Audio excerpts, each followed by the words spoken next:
Hello, everybody. This is a Zoom meeting number 32. I'm pleased to introduce Professor Nouriel Roubini and his new book, Megathreats. Nouriel is a dear friend. He's also my business partner at Boom and Bust. He's been for many years a professor at NYU, New York University.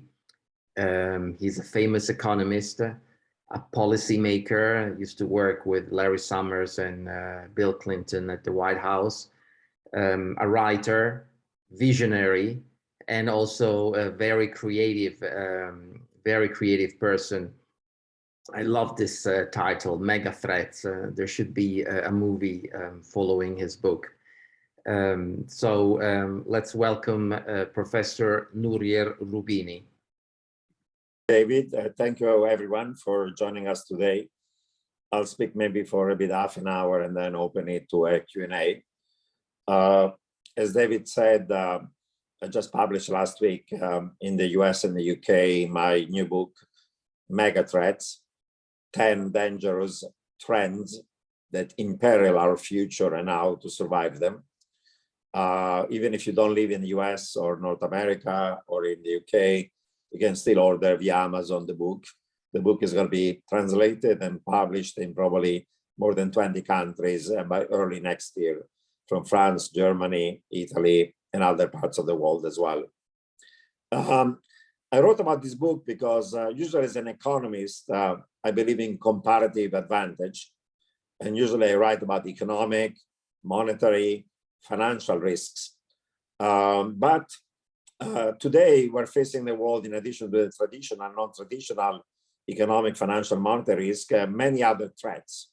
Some of them are social and political. Some of them are geopolitical.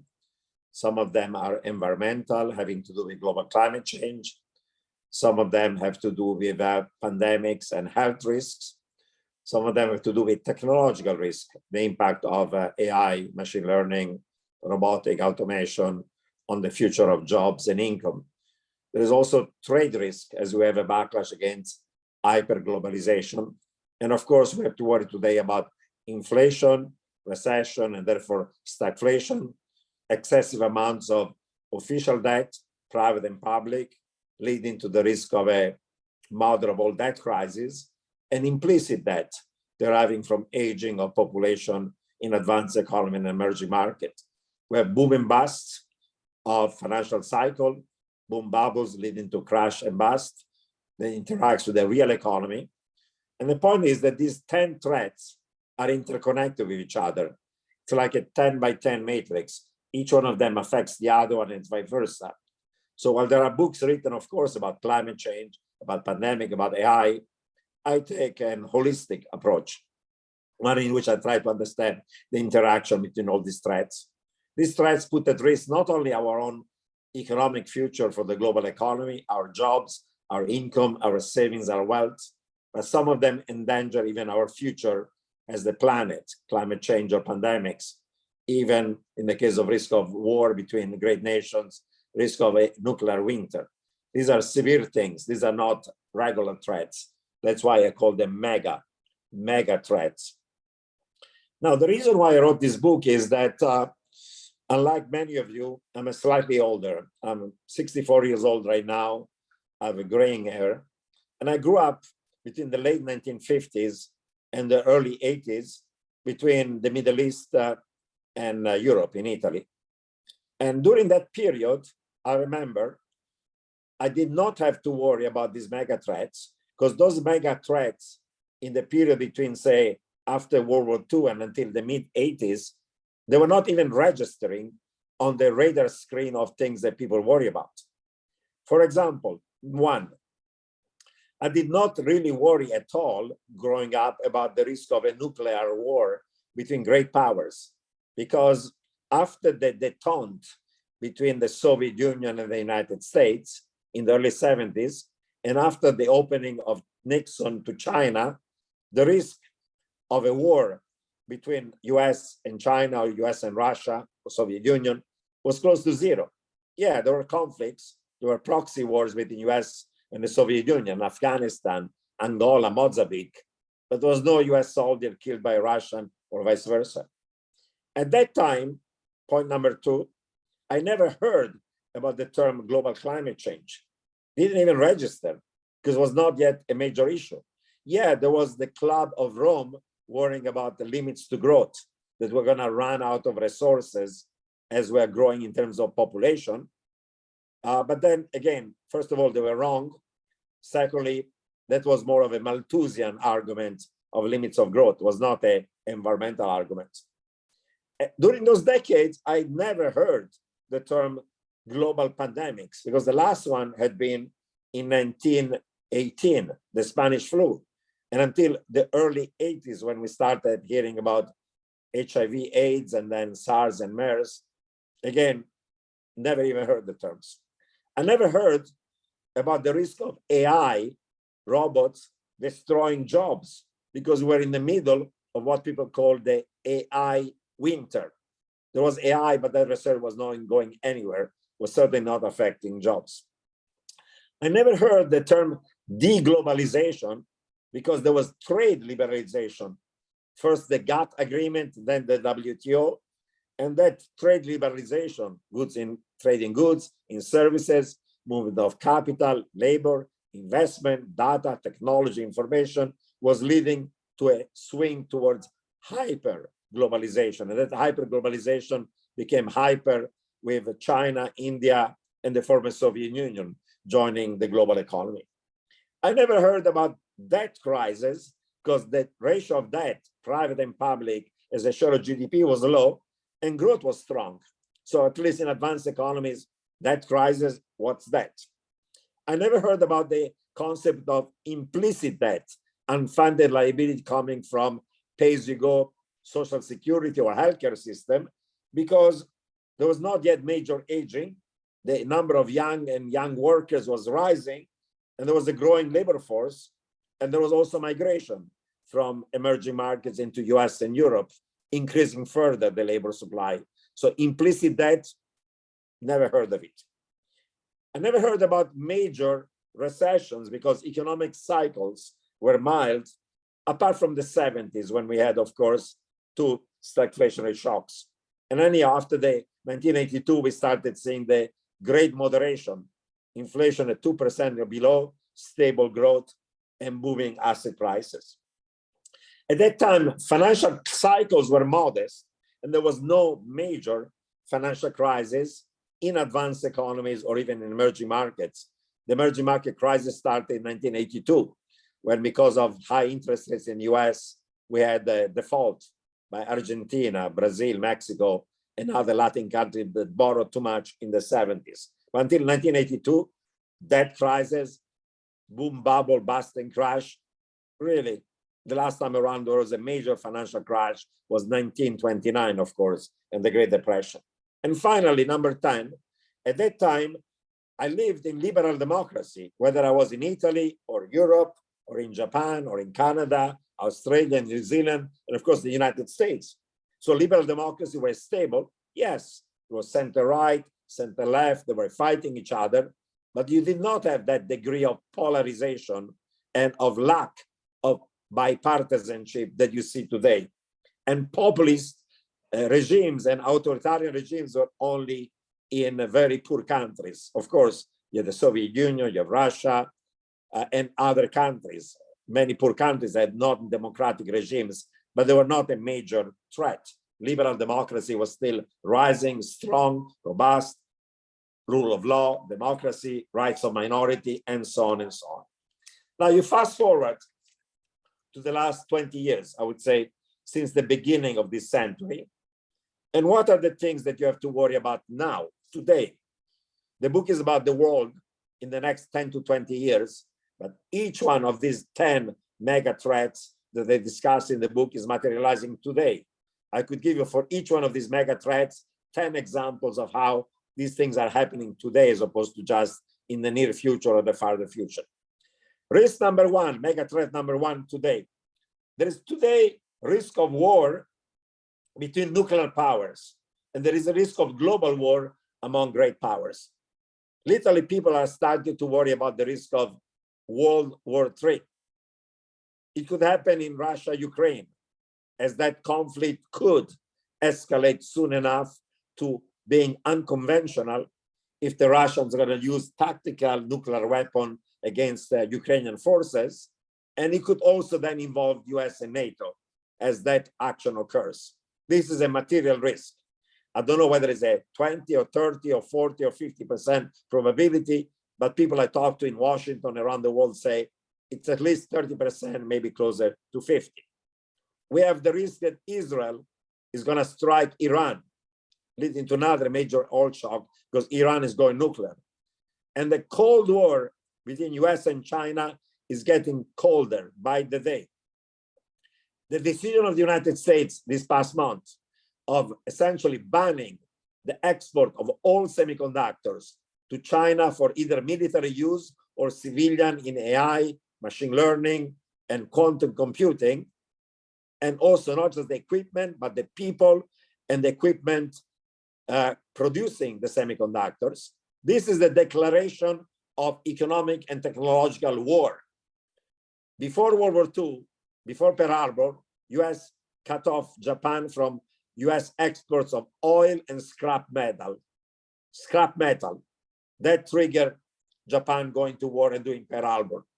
The shock to China coming from this banning of use of semiconductor equipment, and people working in tech in Chinese firm is a declaration of economic and technological war. Mark my words, World War III might have started on October 7, when the US took this action. Maybe rightly so, because we have to prevent China from controlling the ingresses of the future, but this is an escalation of a Cold War that's becoming colder. And now people, even in Washington, the head of the US Navy said the other day that the chances are that now China might try to attack and invade or blockade Taiwan, not 5 years from now, not 10 years from now, but by 2024. It's a year from now. We're at the end of 2022. So the Cold War is becoming colder, and you have 4 revisionist powers: China, Russia, Iran, North Korea, and their allies like Pakistan, Cambodia, and others that are challenging the economic order, the social order, the political order, the military and the security order that the US, Europe, and the West created after World War II. They say, we don't want it. We want a different order. So conflict between great powers, geopolitical depression, risk of war, even of unconventional war. Second, we're facing right now an environmental apocalypse that could even lead to the end of humanity by the end of this century. There is no way we're going to achieve 1.5 degrees above pre-industrial level, the Paris target. There is no way we're going to achieve even 2. Currently, even if you commit to what was committed in Glasgow at COP, and even that's going to be hard, we're on the way to achieving, by the end of this century, 2.5 degrees above pre-industrial, most likely 3. 2 is a disaster, 3 is an apocalypse. Unfortunately, there is so much talk about global climate change and very little action. Greenwashing, green wishing, green fig leaves. Every corporation, every bank talks about climate change and plans for having zero emission. It's more talk than action. Most of ESG investment and corporate responsibility is talk, not much, for lots of reasons, is being done. And not only there is greenwashing and green wishing, there is also greenflation. The rise in the cost of energy that is occurring in part because of climate change is leading to a rise in the cost of the green metals, where the lithium or cobalt or copper or all the other ones that are needed to produce electric vehicles, electric cars, and electric grid. We have also greenflation in addition to greenwashing and green wishing. Mega threat number 3. We can face today pandemics that may be in the near future worse than the biblical plagues. Think of it this way. Why is it that we didn't have any global pandemics between 1918 and 1980? And since then, we've had what? HIV, SARS, MERS, swine flu, various episodes of bird flu, Zika, Ebola, COVID-19, monkeypox, and many more will come. Among other reasons is because there is a relationship between global climate change and these pandemics. When we destroy animal ecosystems because of climate change, those animals that carry pathogens like pangolins, bats, and so on, they come closer to livestock animal and to human being. And that's why these zoonotic diseases that transfer from animal to human become more frequent and more virulent. It has to do with climate change, and it's getting only worse. Climate change affects pandemic also in other ways. In Siberia, there's the tundra, the permafrost that is getting defrosted. Once it gets defrosted, two things are going to happen that are nightmare. One, release of huge amounts of methane, and methane has 10 times more greenhouse gas emissions than CO2. It's much worse. Two, there are pathogens, viruses, bacteria that have been frozen in that tundra for thousands, if not millions of years. Some of them were just discovered this past week in some parts of the world. So sounds like a freak science, but maybe leading to pathogens like we've never seen before, much more virulent than even COVID-19. That's the relationship between climate change and pandemics. Megathreat number 4. Today we're facing the megathreat of high inflation and recession, not just a recession, the risk of a new depression 2.0, that may cause a massive stagflationary crisis. Inflation is already close to double digits in the US and above double digits in Europe and the United Kingdom. It's not just the short-term negative supply shock, COVID, Russian invasion of Ukraine, and the zero tolerance policy of China towards COVID that are implying supply bottlenecks, increase in commodity prices, reduction in labor supply, and so on and so on. In the book, in chapter 5, on the great coming stagflation, I talk about 11 other medium long-term negative supply shocks that reduce potential growth, increase the cost of production, and then with loose monetary and fiscal policy, they lead to stagflation. I don't have time, of course, to discuss them one by one. I'm gonna just list them for you. 1, deglobalization and protectionism. 2, reshoring of manufacturing from low-cost China to high-cost Europe and US. Friendshoring, secure trade. 3, aging of population in advanced economies, emerging market. 4, restriction to migration from south to north, from poor to rich. They were keeping a lead on wage growth. 5, decoupling between US China is going to divide the world economy, fragmented and balkanizing. 6, global climate change that through direct and indirect channels creates shortages of energy, of water, increases energy and food prices. 7, pandemic, as we know, are negative supply shock. 8, cyber warfare that reduces output. Every time there's an attack, some factory, some government, some institution has to shut down for a few days.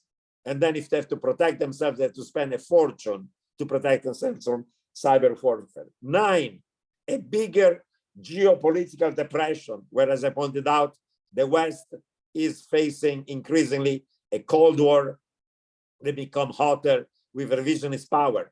It's going to lead to decoupling, protectionism, friendshoring, secure trade, balkanization of the global economy and global supply chains, fragmentation, splinternet, separate technology, data, information. Everything is going to become divided in two, not necessarily produced in the most low-cost parts of the world. Number 10, there is now a backlash against the rise in income and wealth inequality. This is leading to fiscal policies, pro-workers, pro-unions, pro-labor, pro-minorities, pro-unemployed and underemployed. Rightly so, because we're going to have social strife, if not civil wars and revolts and demonstrations, if we don't deal with income and wealth inequality that is rising massively. But those policies support labor workers union, or increase the reservation wage, may lead to increases in wages that are inflationary with a wage and price spiral. Number 11, negative supply shock. We have a weaponization of the US dollar and other currencies as a tool of national security and foreign policy. Again, rightly so, to try to control and punish and sanction those enemies of the US and the West. But two problems. If you weaponize the dollar, Russia, China, and others are going to dump dollar eventually. That could lead to a free fall of the dollar that is inflationary. Two, to have a global system that works well in terms of trade, you need oil, grease for the system. Something allows transaction, trading goods in services, capital, labor, data, technology, information to occur seamlessly, smoothly. That's the dollar. The dollar is the grease and the oil in the system. If you throw sand into that system, every transaction becomes longer, more expensive, more costly. Every form of trade, of transportation of it. That's why that's also stagflationary. So on the supply side, you have 11 negative supply shock. And on the demand side, you have loose monetary and fiscal policy because central banks are in a debt trap. That leads me to the next point, to the next mega threat, the threat of the mother of all debt crises. Levels of debt have been so large in advanced economies now, from 100% of GDP in the 70s to 420 today rising, that there is a risk that you have zombie household, corporates, business firms, banks, shadow banks, government, entire countries. And when interest rates were low, even the zombies would survive because debt ratio were high, but debt servicing ratio were low. And during the GFC and after COVID, we bailed out the zombies because we cut rates to zero, to negative, with the quantitative and credit easing. This time around, we're entering a recession with having to raise interest rates. And therefore, debt servicing ratio are rising. The zombies are going to have to default. Supply shock, a debt trap where there's so much private and public debt that the central banks cannot credibly commit to fight inflation. Because if they fight inflation to bring it to 2, you have an economic crash, we have a severe recession, not short and shallow. You have a financial crash with stock markets, bond markets, credit markets, private debt markets collapsing. And that's going to imply that central banks will have to blink to wimp out. And given these shocks on the supply side and loose monetary and fiscal policy, we end up with inflation, with stagflation, and we get still a debt crisis. Why do we get the debt crisis? Initially, you can wipe out the real value of nominal debt, of long duration at fixed interest rates with a surprise inflation. But in my view, inflation is not going to go very high, 5, 6, 7%. I'm not talking about hyperinflation. And you know, you can fool all of the people some of the time. You cannot fool all of the people all of the time. Once inflation gets repriced, long rates are going to be much higher, short rates are going to be repriced, and therefore, initially, you postpone the debt crisis by reducing the real value of nominal fixed interest rate debt. But then when things reprice and you have to roll over maturing debt into short-term debt at higher interest rates or long-term debt into other long-term debt at higher interest rates, then the financial stress, the distress, the debt crisis are going to become severe. And you're going to face the mother of all debt crises. So you get not only stagflation, but the debt crisis, what I call the end of the great moderation and the beginning of the stagflationary debt crisis regime. Moreover, as I pointed out, sixth threat is not explicit debt only, private and public. There is also the time bomb of aging of population in advanced economies and incipient mass migration from many poor parts of the world, given the climate crisis, extreme economic misery, and failed states. In the past, we allowed migration and therefore aging and the unfunded liabilities from Social Security and healthcare could be addressed with migration. Implicit debt in advanced economies is about 100% of GDP, almost as high as the explicit public debt. But right now, for economic reason, social reason, cultural reason, we're restricting migration. And the migration policy of the Biden administration are no different than those of Trump. We're restricting migration. Now we're scared about a few 100,000 people coming from Syria, Middle East to Europe, or from Central America, US.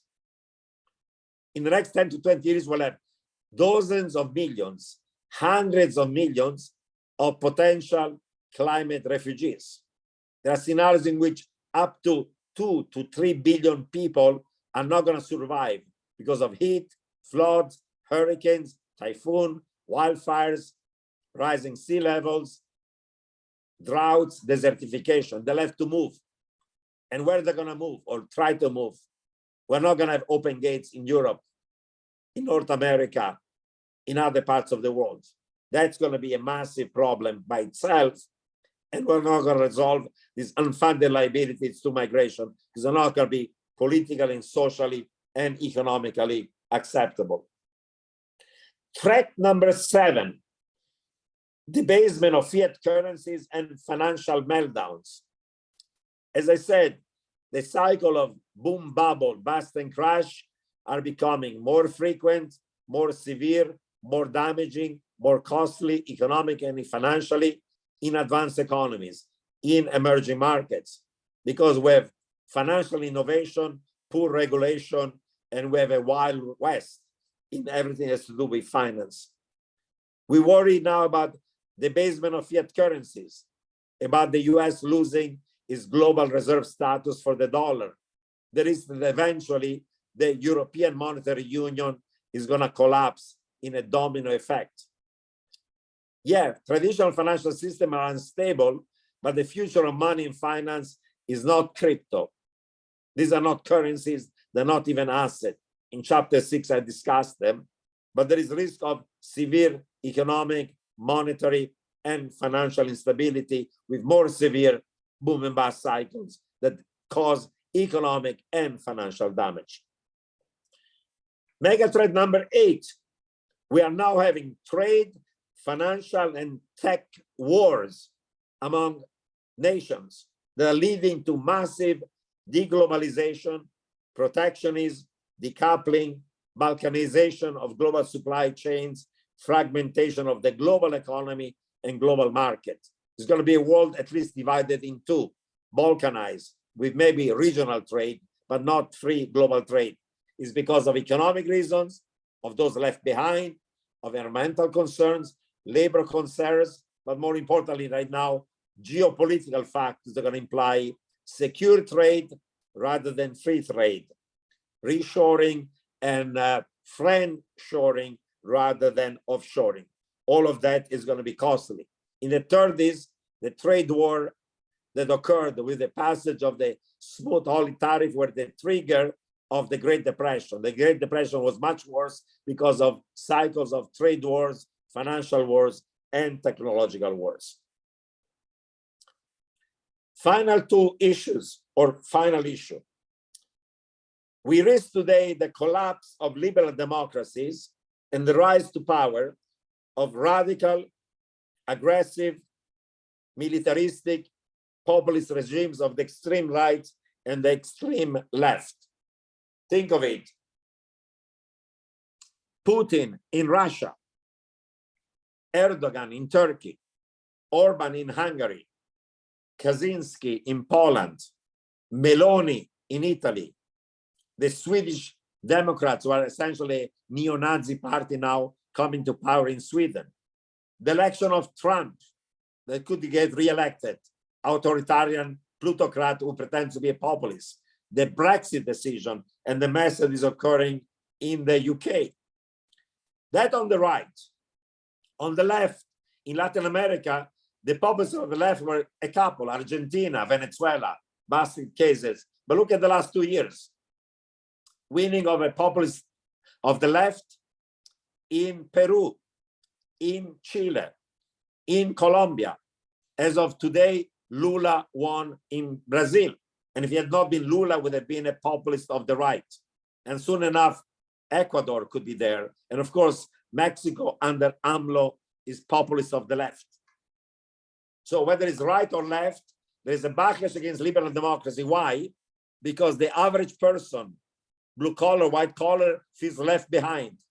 There is a rise in income and wealth inequality. And people are bashing the economic and social and political elites and saying it's your fault. We don't believe in free markets. We don't believe in globalization. We don't believe in liberal democracy. We want a strong man to be for us. And these strong men are likely then to screw up the economy and go to war.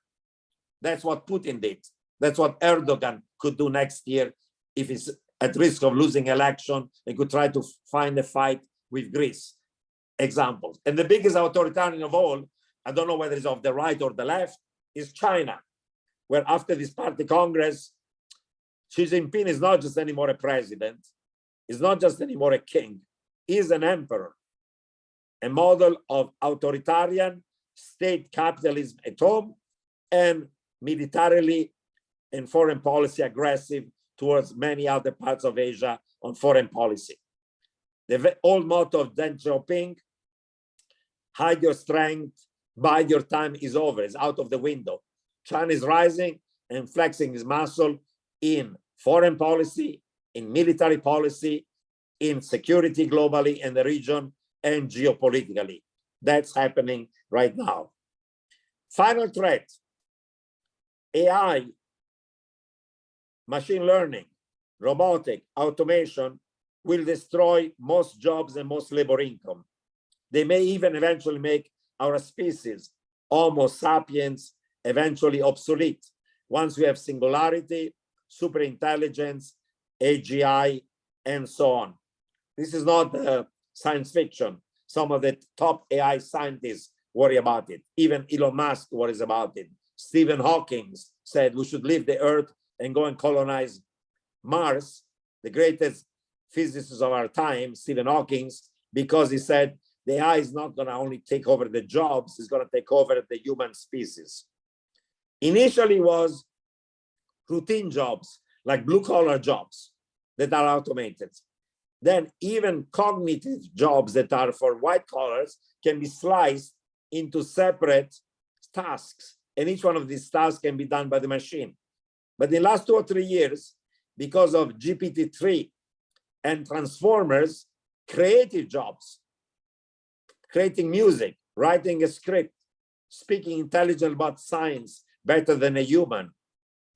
It's only a matter of time when a song created by AI 100% is going to make it as a top 10 in the Billboard magazine list of music hits. It's only a matter of time. So even the creative jobs may be destroyed because technological innovation is capital intensive, skill bias, and labor saving. If you own the machines or the capital owns the machine, you do well. If you're still in the top 10% of distribution of skill, education, and so on, like most people on this call, you'll survive. And maybe AI makes you more efficient, more productive, more profitable. But if you are a blue-collar worker or a white-collar worker with low value added or even middle value added sectors, your job, your income, your labor status is going to disappear because of AI. AI can do anything. As I said, people believe it's going to replace the human species. So these are the mega threats we have to worry about. In the book, however, for each chapter, for each threat, I discuss the potential solution and why they're hard to achieve. And then there are chapter 11 and chapter 12. In chapter 11, I discuss a dystopian future where each one of these threats materializes, feeds on each other, is the end of the global economy, is the end of the planet, is even the end of humanity in a dystopian future. There's another chapter 12 where, starting with better policies and better technology, we address each one of these problems. I call it the utopian future, but it's just less dystopian. We don't have economic financial meltdown, end of the human species, and disaster of other sorts. That's the best we can hope for.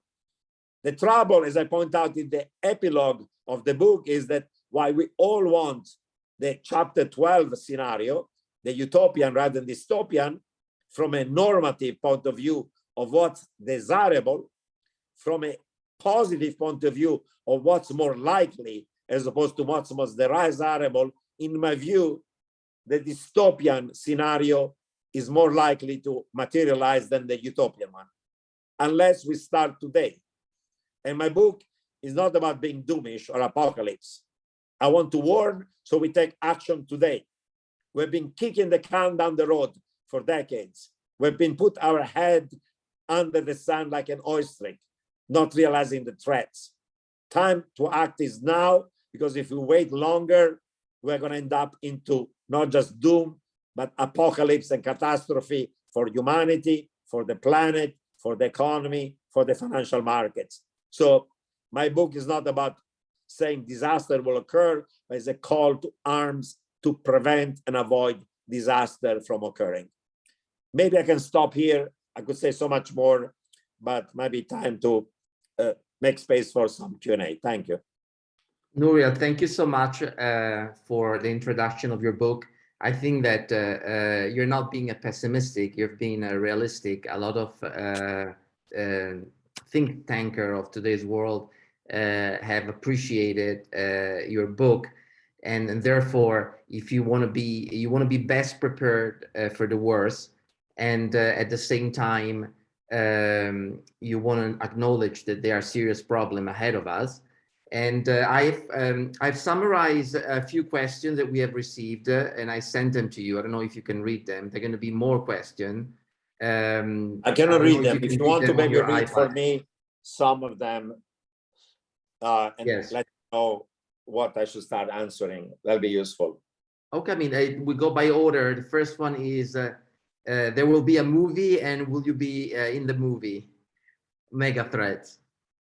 I don't think there'll be a movie, but I'm thinking that maybe we can do a TV series on Netflix, maybe a series of 10 episodes, each one of them about these mega threats, and speaking with experts and going around the world and talking to common people on what the risks are.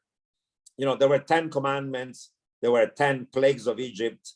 I think now we are facing 10 mega threats. So maybe some kind of a documentary series might be an interesting one. I've not yet done it, but I might consider doing it if there is interest. You know, young generation prefer to watch YouTube and videos. They say that one image says more than 1,000 words. I hope people read the book. If they want to watch a video or episodes, there might be a much more, how to say, effective way to deliver the same message to a greater audience. So stay tuned, maybe. And I wanted to say also that your YouTube interview on Bloomberg about your Megathreats book has received more than 210,000 views in the past, only in the past few days. Another question is, how can leadership help you solve those problems? And whether countries, that could be two questions, one, and whether countries can resolve these problems or these 10 mega threats individually, or they will have to be a global solution for your 10 mega threats. Many of these problems are not national, they're global. So you need a global cooperation, even if some of the solutions start at the national level. You need leadership, but these are things that don't depend on whether Xi Jinping is in power or Biden or Trump. You know, the great forces of history, like the risk of a Thucydides trap, occurs regardless of the leader, because the Thucydides trap says whenever there is a rising power facing an existing power, war ensues. In the last 500 years, in 12 out of 16 cases. So sometimes we think that it's leaders, it's heroes or villains that cause a war and conflict. And if we had better leaders, things will be different. Of course, better leaders make a difference, but these fundamental problems are not because there is lack of leadership, even if that's part of the problem. People have too much of a short horizon, individually, business firms, governments, and countries. We discount the risk of the future because there are slow motion threats, and we kick the can down the road, because for each one of these threats, a solution implies pain, suffering, and cost in the short run for the benefit of individual and collective in the medium long term. But as we know, the political economy of reforms in democracy, but even in autocracy, is such that if you have to get reelected, and even Xi Jinping has to get power third, fourth time, then you don't want to do the sacrifice in the short run for the common good in the long run. That's one of the stumbling blocks to achieving that type of right policies. Now, to give you a sense of how hard it is, take climate change, for example. There are two major constraints at the national level and two other constraints at the international level that prevents us from resolving this problem. At the national level, take a country like US, half of the country doesn't believe in climate change or doesn't believe that climate change is due to human behavior. So when Republicans are in power, the action taken to try to control it are stopped, if not reversed. Problem number one. Problem number two, there's intergenerational conflicts. Young people care about climate change because the life expectancy today is 100 years. And they're going to be here when the disaster occurs. I'm 64. I'll be lucky if I live for another 30 years. I do care about the future and about the environment, but probably care about it less than someone who's young is going to live for another 80 or 90 years. The trouble is there is intergenerational conflict that requires policy that the sacrifices are for current generation for the benefit of future generation or current young. But politically, the elderly vote, the young don't vote, they're not as engaged, and we're not doing the sacrifices because you have to make those sacrifices at the individual level, at the firm level, at the collective level, nationally and otherwise. And there's this intergenerational conflict in young and old. International level, two problems. One is called the free rider problem, the tragedy of the commons. Suppose a country does everything to reduce its greenhouse gas emission to zero, and it's very costly in terms of economic growth and other policy actions. If I do it myself, country A, and the rest of the world doesn't do it, I don't get any benefits because greenhouse gases are all over, climate change is all over. So I pay the cost and I don't get any benefits. So unless we can force everybody to do it, there's a free rider problem. And committing and coordinating the entire world, or even the key economy of the world, to the right thing is mission impossible. Problem number four. Not only we have geopolitical tensions between West and revisionist power that prevents us from agreeing on climate change, on dealing with pandemic, with COVID, with national security issues, global security, financial and economic crisis. There's no cooperation. However, on top of it, and in a geopolitical depression is harder, we're telling China and India, cut your greenhouse gas emissions today, this decade, and then go to zero in the next 20 years or so. But China and India say, hey guys, you're in rich countries, you created the problem. 90% of all greenhouse gas emissions, the stock of them historically, is advanced economies. Because for 200 years we had the Industrial Revolution, US, Europe had the advanced economy, they destroyed the planet. 90% of the stock. The flow of new emission is coming mostly from China, India, and emerging markets. But they say, you destroyed the planet for 200 years, and now you're telling me, stay poor or stay middle class, don't become rich because you want me to cut my emission to zero and have negative growth. Sorry, I'm not going to do it for another 10, 20 years until I'm richer. Maybe then I'm going to start to think about it. So there is this conflict between emerging market, advanced economies. Advanced economies were supposed to give trillions of dollars of subsidies to emerging markets to bribe them and use them to do the right thing. Of course, not even a penny of that money is going to emerging markets, just spare change.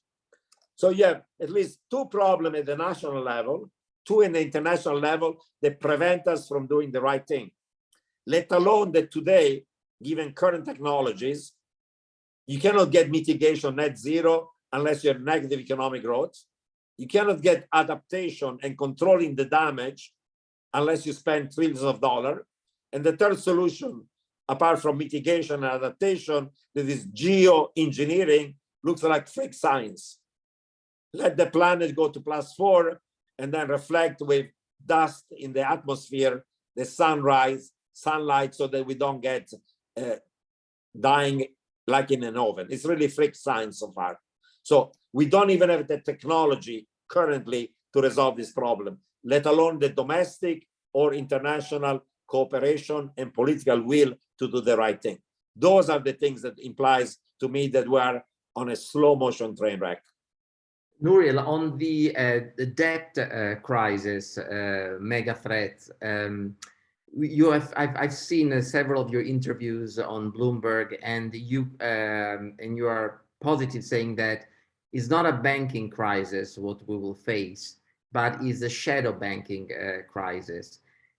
What is the severity and what is the amount of the size of the leverage of this in the system, in the shadow banking?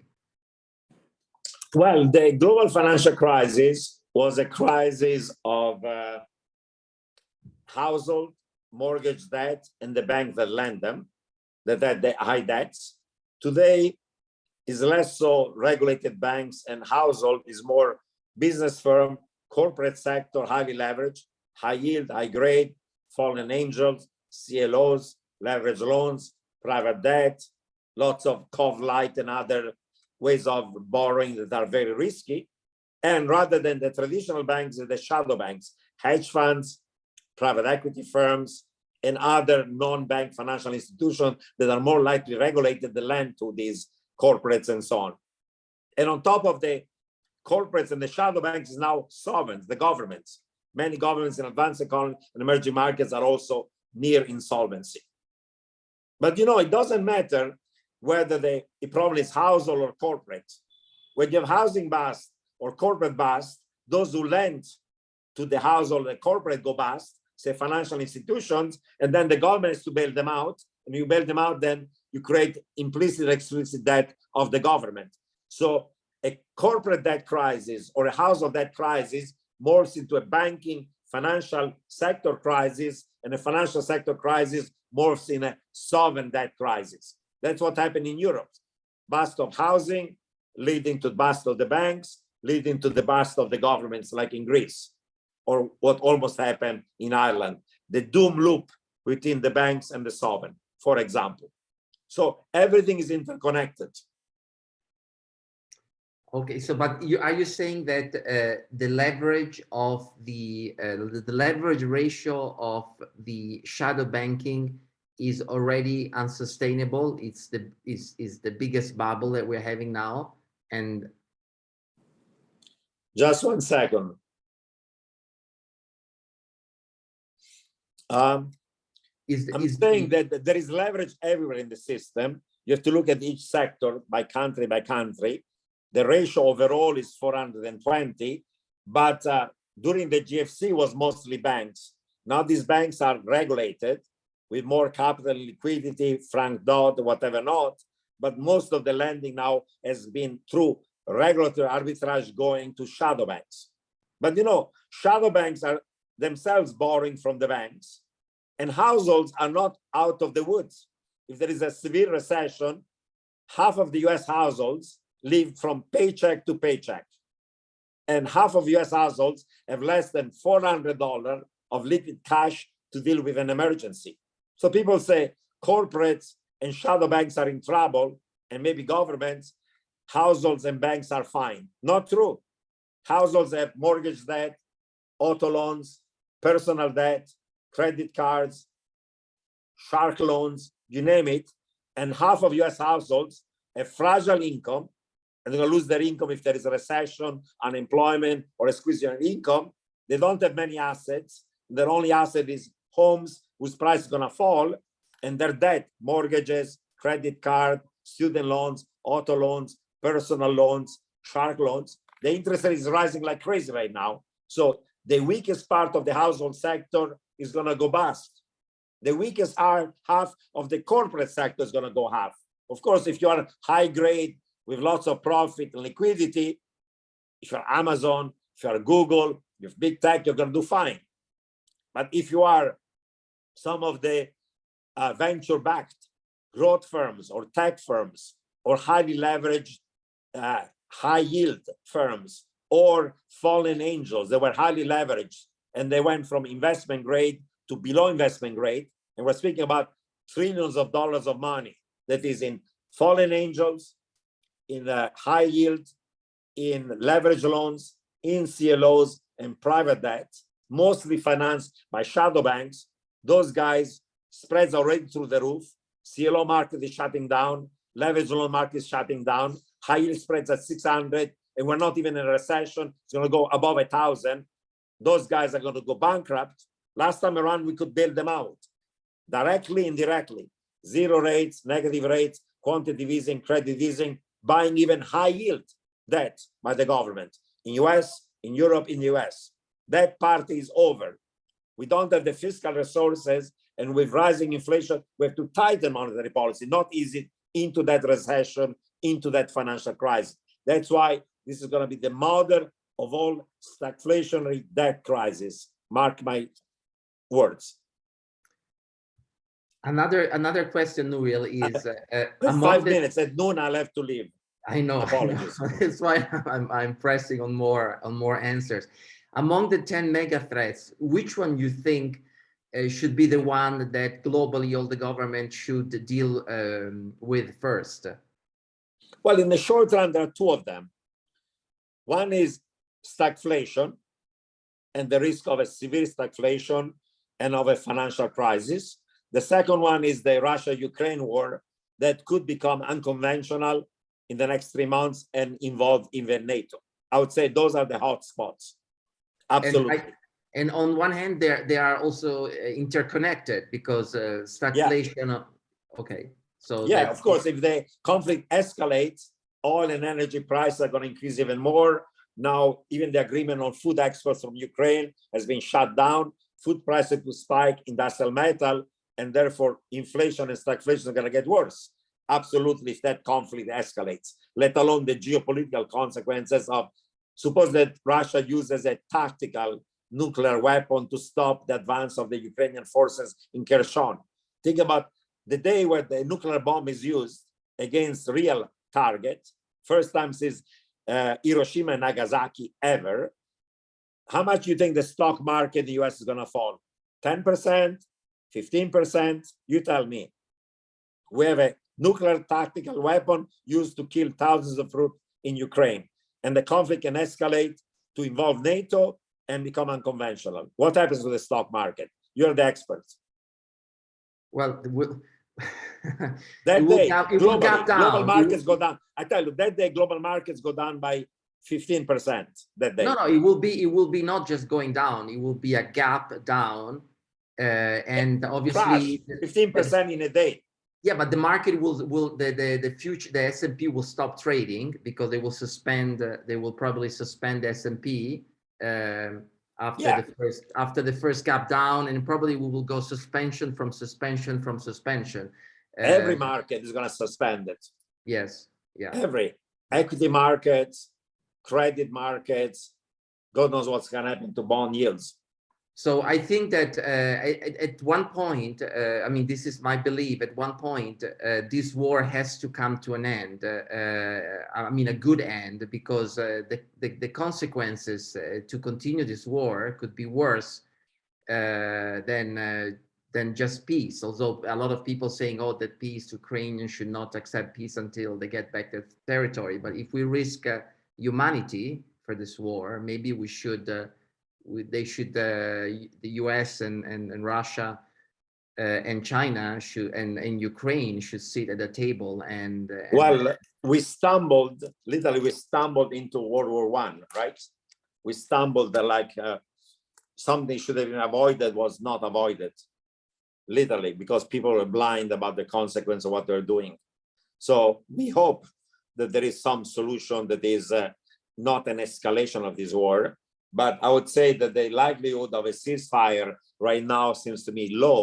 And if anything, there's a risk of a meaningful escalation of this war, unfortunately. Again, the difference within the normative statement of what should be happening, what's desirable for the world, and what's more likely to happen. Right. In Washington today, Many... even the Biden administration believes that the risk of a escalation of the conflict is at least 20-25% of them using tactical nuclear weapons. I spoke with experts who say it's not 25%. That risk of Russia using a nuclear weapon today is more closer to 50%. And once that happens, all bets are off on what the US is going to do and how the conflict escalates. Yeah. And that can happen not in 5 or 10 years. This situation can happen in the next 2-3 months, because by the time we're in the winter, the conflict is going to be frozen. So if Putin wants to stop the advance of Ukrainian troops, he doesn't want to lose Kherson and so on, he has to do it in the next 60 days. Otherwise, of course, the conflict is going to be frozen for the winter until next spring. No, So, I 100% agree. So stagflation and war are the two priorities on the 10th mega threats, and maybe these are not worries for the next 10 or 20 years, Nouriel. Those are worries of today. Today, next today. 12 months. Yeah, I think we're at the end of the hour. Unfortunately, we might have to stop. Yes, and thank you so much, and Nouriel, for presenting your book that you can buy following the link that we will send you after this Zoom conference. This Zoom conference can be reviewed also on our website, thebombast.com, under videos and macro. And we're looking forward to the Netflix series, 10 Netflix series, one per threat. The new 10 plagues of Egypt, the Megathreats. I know you're flying. I know you're flying tomorrow. Safe flight, Nouriel. Thank you. We look forward to talking to you again soon at our next Zoom conference. Great pleasure. Bye-bye to everyone. Thank you again. Bye.